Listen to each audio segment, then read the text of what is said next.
この動画はストーリーの途中です。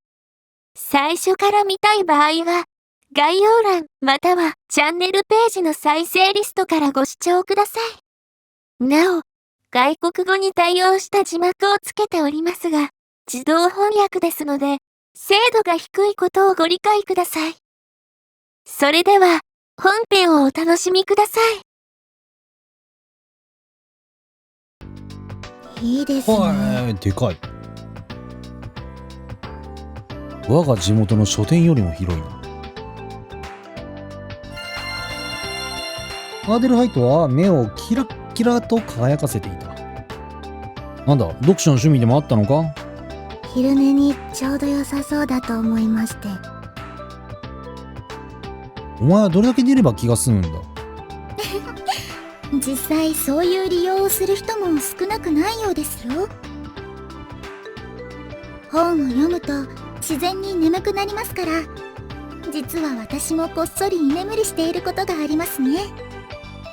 いや、小羽さん、こいつは昼休みだけじゃなく教室でも爆睡してたんですよ。よく背筋をまっすぐ伸ばしたまま居眠りができると感心したくらいです。まあ練習しましたからね。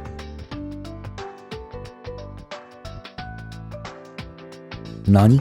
だって普通の姿勢だと肘や腕がしびれるじゃないですか。そのせいで目が覚めます。そのおかげで目が覚めるんだ。私は何度も転倒を繰り返しながら血を吐くような修行の末、ついに式典中も直立不動のまま居眠りができるスキルを身につけました。手を抜くことには全力だな。ツッコミ似合わねえ、正隆。でも仕方ない、この立ち位置的に。今まで出会ったキャラクターの中で、だって人物か。今まで出会った人物の中でツッコミが不在だからな、このゲーム。仕方ねえな。けど、ツッコミってキャラクターでもないんだよな。何気に便利なスキルだが、身につけたいとは思わない。お二人はもうすっかり仲良しの極みですね。そう見えるんですか？はい。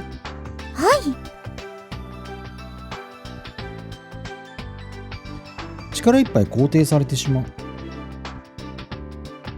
冗談はやめてほしい。せいぜいあの月歯類と同程度の親密度だろう。おい、グラフィンからも何か。ほら。会話が成立せんがよね。どうしたんやろ、この状況か。一生このままやぜ。アーデルハイトは直立不動で眠れることを実演していた。すごいの極みですね。本当に立ったまま居眠りができるなんて。ええ。無駄にすごい。正隆くんだー。椿先輩と、ひょっとしてそっちの子が王女様？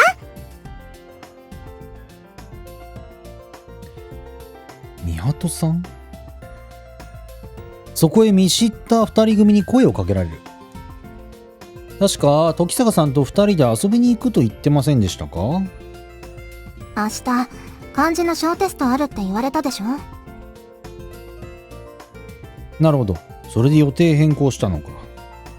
ほら、一緒に勉強しようって言ったのはカナだよ。なのに全然進んでない。そうだけどね。あのお嬢様は、語学の類をフィーリングで覚えているからな。テストのたびにまだ見ぬオリジナル漢字をこの世に生み出し続けている。頑張ってくれとエールでも送っておけばいいのかもしれないが、一応先ほどの誤解も解いておくべきか。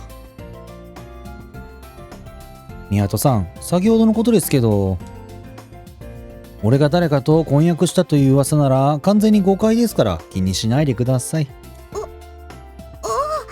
そうなんだ。意外に反応が薄い。ひょっとして的外れのフォローだったか？そういうの他の女の子と噂になった時点でもうアウトだから。どういうことだ？自分で考えたらなおはそっぽ向いて髪をかき上げていた。きれいよ。ナナちゃん、正隆くんは悪くないよ。正隆くん、私もただの噂だってちゃんとわかってるよ。わかってるけど、ちょっとびっくりしちゃっただけだから。ああ。女性特有の感覚なのか、俺が鈍いだけなのか、そこまでびっくりする理由がわからない。流れの付き合いでもピンとこない部分だ。でも、わざわざ教えてくれて嬉しかったよ。ありがとう。ならよかった。その笑顔を見る限り、ひとまず胸をなで下ろしても良さそうだ。このように、立ったまま寝ることくらい。おや王女様、おはようございます。お会いできて光栄だよ。どうも。本当に寝ていたわけじゃないですよね。特技ですから。あーちゃんさん、せっかくですからみんなともお友達になってもらってはいかがでしょう。お羽さん余計なことを。だがどうも本人までその気になったらしい。一歩進み出て。アーデルハイトのベルクストラーセです。すんごいはしょった。え？途中で面倒になったらしい。マジで会話が成立してないやけど、どうしたんかな、ここらへん。どうしたんやろ、本当にどうするんやろ。気になるな。グラーフェン・アーデルハイト、ヨーゼファ・カテリーナ・フォン・ベルクシュトラーセ・ツ・フォルモン・デルベルクだそうだ。あ、すごい。よく噛まずに言えますね。噛んだよ。なぜ他人事なんだ。お前の名前だろ。そんなわけで、あーちゃんとでも呼んでください。グラーフィン、もしくはグラーフィン・アーデルハイトと呼ぶのが一般的だそうだ。あと絶対ハイジと呼ぶな。いい加減な呼び方のせいでこっちはとんだトラブルだ。近所注意したつもりではある。そっか。じゃあ、あーちゃんって呼ぶね。女子はちゃん付けに抵抗がないのか。はあ、よろしくお願いします。敬語も結構ですよ。けど、いくらなんでも。日本の敬語、とても難しいです。さっきまで何年も住んでいる急に流暢だったろ。おそらく説明するのが面倒なだけだろう。それが伝わったのか、単になおも面倒になったのか。わかったよ、あーちゃん。あっさり受け入れてしまったのである。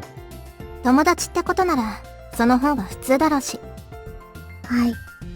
ありがとうございます。やったねー。私も新しい友達ができて嬉しいよ、あーちゃん。よかったですね、あーちゃんさん。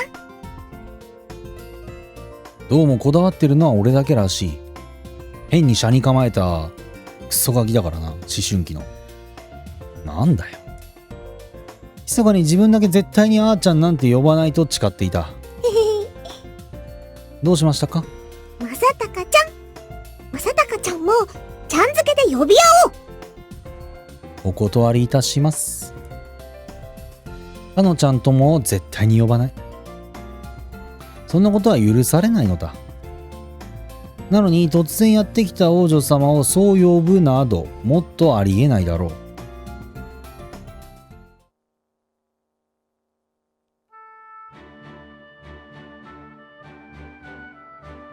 二人と別れてからもさらに他の施設も見て回った。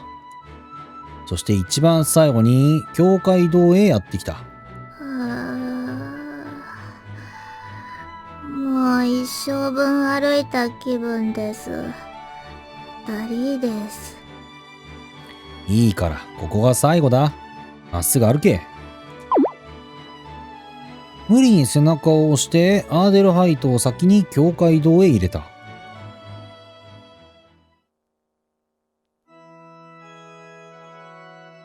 俺たちは目的を忘れていない。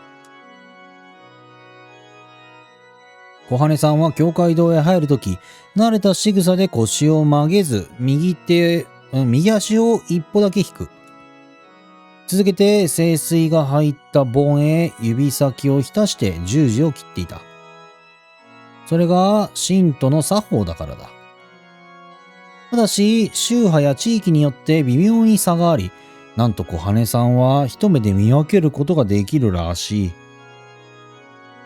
疲れているなら、なおのこと、普段の癖が出るはずだった。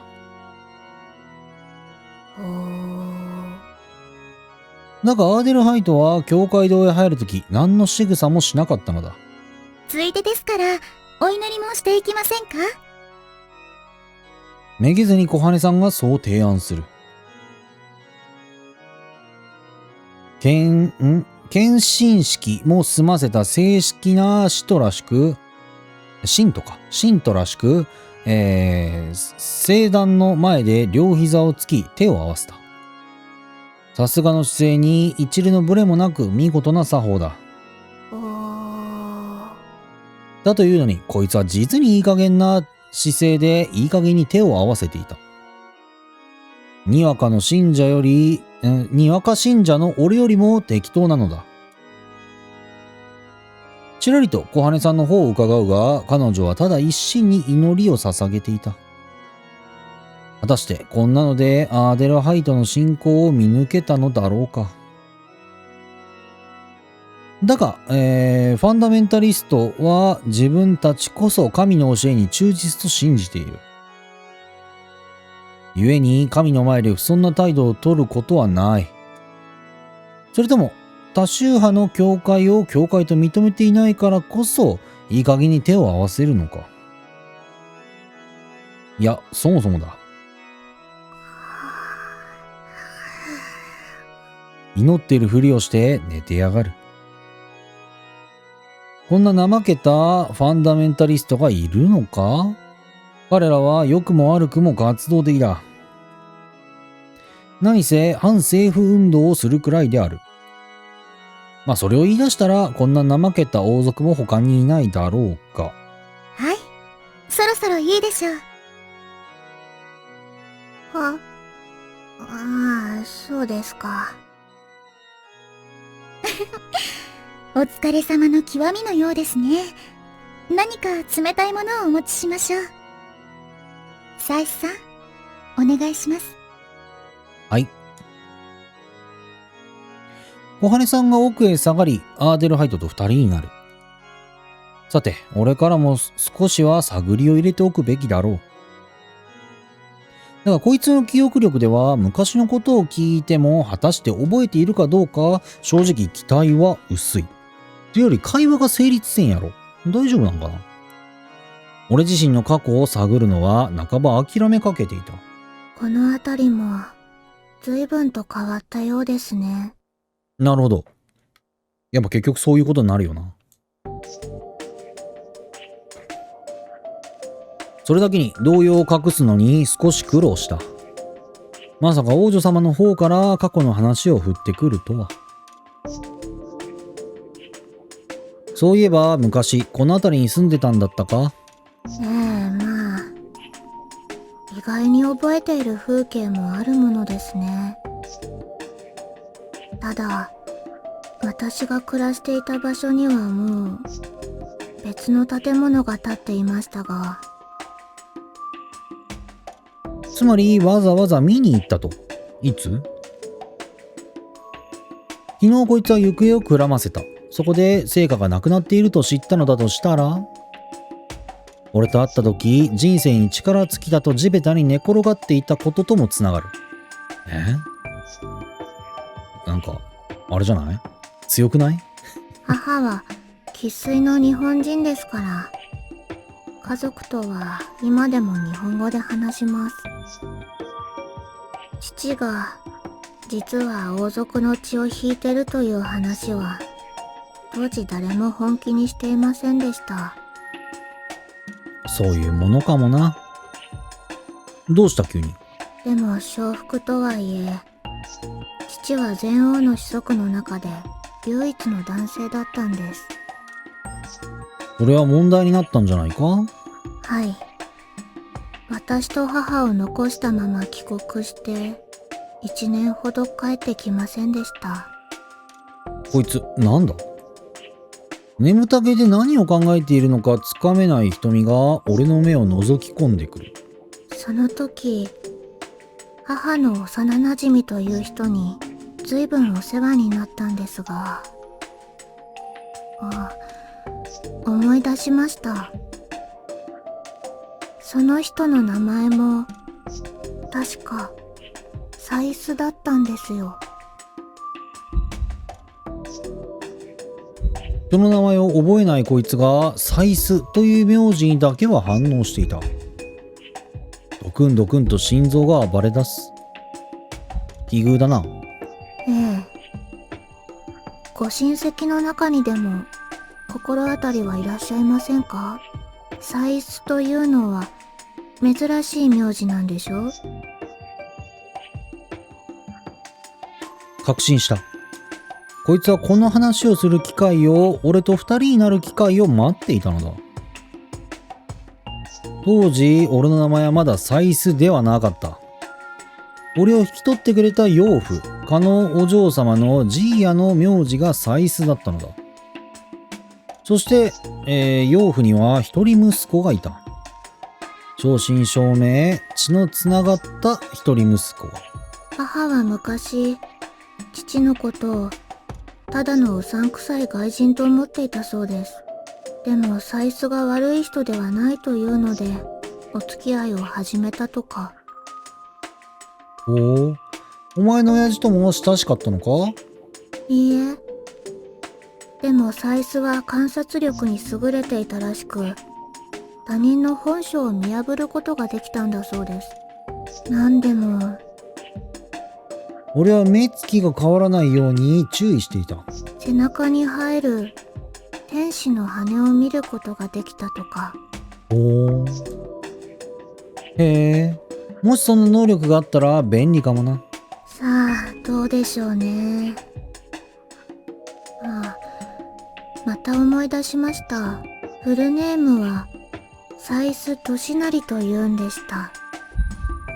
当時、俺の家族は同じマンションの住民とはほとんど交流を持たなかった。もともと望みは薄いと思っていた。だがまさか、そっちだというのか？幼馴染のキューピッド役をしていたという話もお人よしのあの人らしい。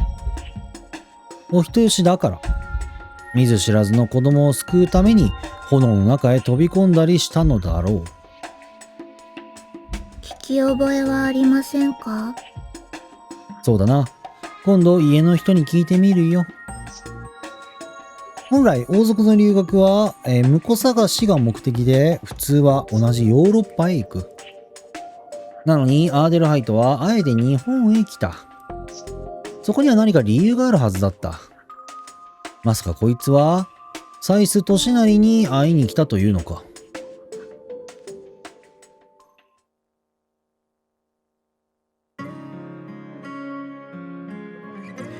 日が落ちるとまだ過ごしやすい気候になるらしい。結局その居眠りキャラはなくなって自分で勝手に話し始めるようになってしまうよな。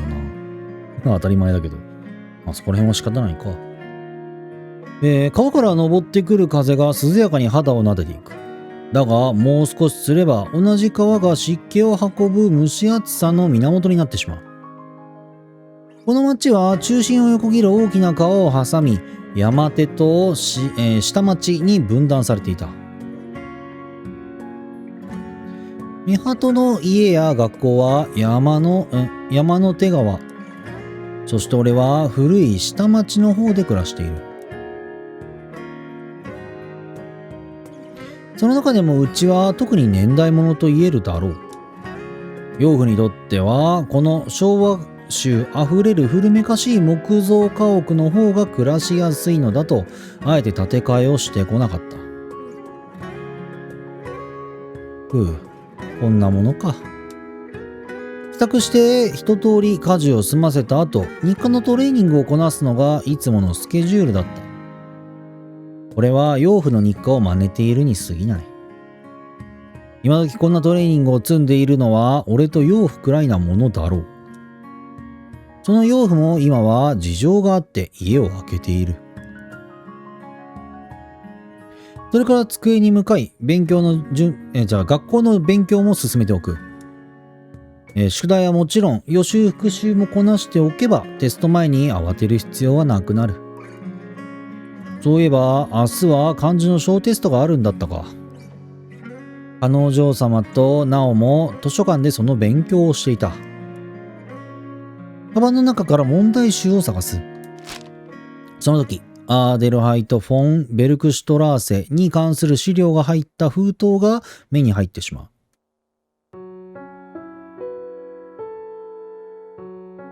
火事の前後、数日間のことが俺の記憶からは、欠落している。だがもちろん客観的事実は分かっていた。つまりだってあーちゃんと出会ったのは火事のその数日以内の話やろ。つまり俺は奇跡的に大きな怪我もなく助かった。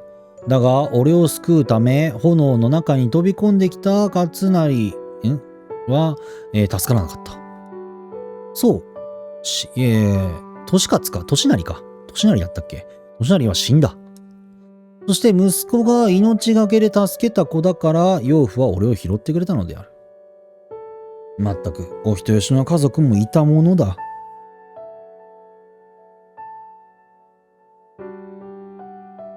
俺は徹底的にサイスの家に救われてきた。だというのに。どうしてあの人が俺を助けてくれたのかわからない。わからないのだ。くそ。思わずシャープペンシルを放り出す。これ以上集中できそうもなくメガネを上げて、眉根を揉んで眉間を揉んでいた。まずは冷静にならなくては。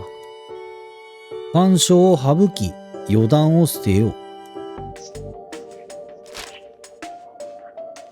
封筒を取り出し資料を再読してみる。ファンダメンタリストは救いと奇跡の体験を重要視し、信者同士でそれを告白し合うのだという。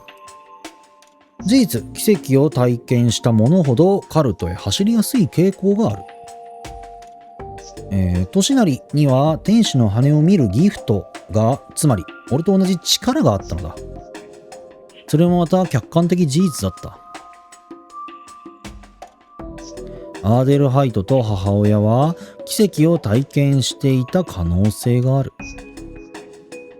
眉間に手を当てたまま考え込む。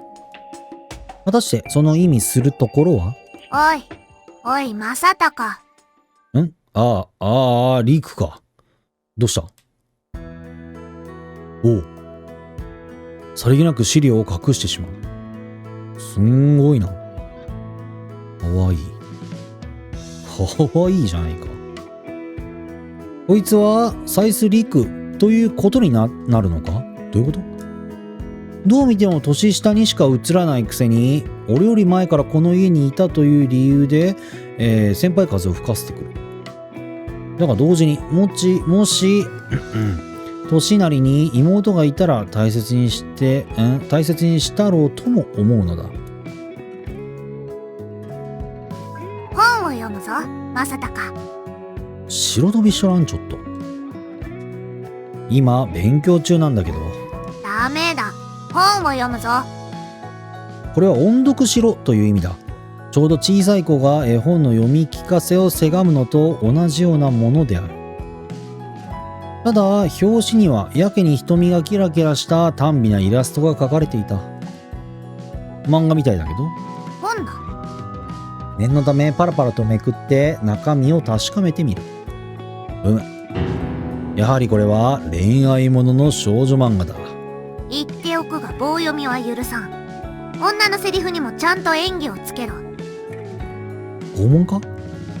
そんなこと言ったら俺どうなんだいそんなこと言ったらおじさんはどうなるんだい困っちゃうよ。りくちゃん、おじさん困っちゃうよ。なあ、たまには小説も読んでみないか。そうだな。これは退屈だ。この本を読め。リクは眉一つ動かさない。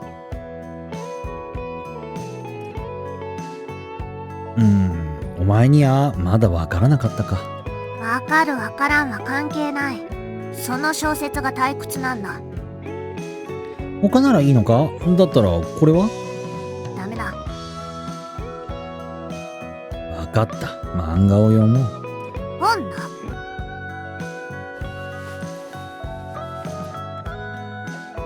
あらま。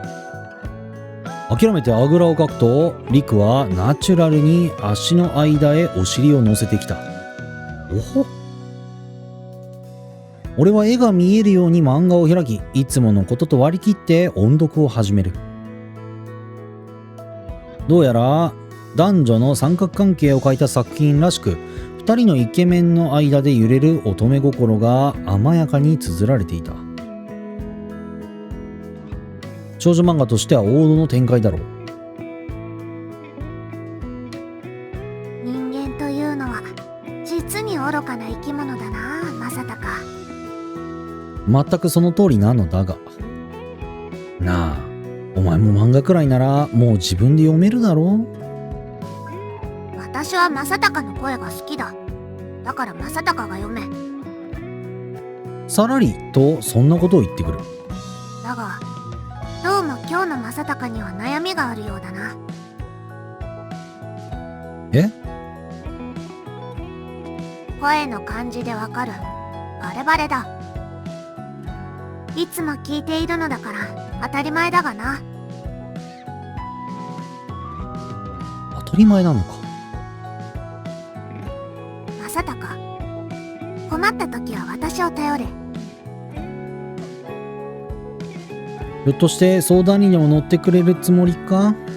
いいや、本を読ませてやる。